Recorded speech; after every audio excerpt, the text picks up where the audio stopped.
Welcome to A1 TV Telugu news. నేను భువన. Details చూద్దాం. ప్రకాశం జిల్లా సింగరకొండలో నిర్మిస్తున్న 72 అడుగుల శ్రీరామనామ స్తూపం పనులు శరవేగంగా కొనసాగుతున్నాయి. అయితే కొన్ని అనుబంధ పనులను పూర్తి కాకపోవడంతో ప్రతిష్టాపన మహోత్సవాన్ని వాయిదా వేశారు.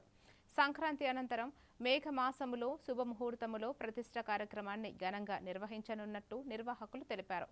నిర్మాణ పనులు త్వరగా పూర్తయ్యేందుకు భక్తులు, దాతలు సహకరించాలని విజ్ఞప్తి చేశారు.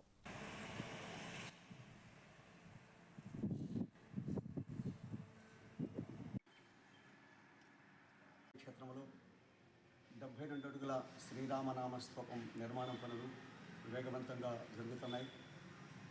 అయితే ఈ నెల ప్రతిష్ఠించాలి అనుకున్నప్పటికీ ఇంకా కొన్ని పనులు పెండింగ్ ఉండటం వలన దాని వల్ల మనం వాయిదా వేయడం జరిగింది. తర్వాత మనకి ఉత్తరాయణంలో దేవతా ప్రతిష్టలకు శ్రేష్టమైనటువంటిది కాబట్టి సంక్రాంతి వెళ్ళిన తర్వాత సుమారు మాఘమాసంలో ఎప్పుడు ముహూర్తం మంచిదిగా ఉంటే అప్పుడు మళ్ళీ ప్రతిష్ఠించడం జరుగుతుంది. కానీ భక్తులందరూ కూడా ఈ విషయాన్ని గ్రహించి తర్వాత జరగబోయేటువంటి ప్రతిష్టా కార్యక్రమాన్ని మళ్ళీ మీ అందరికీ కూడా తెలియజేస్తాం కాబట్టి అప్పుడు అందరూ కూడా పాల్గొనవచ్చు.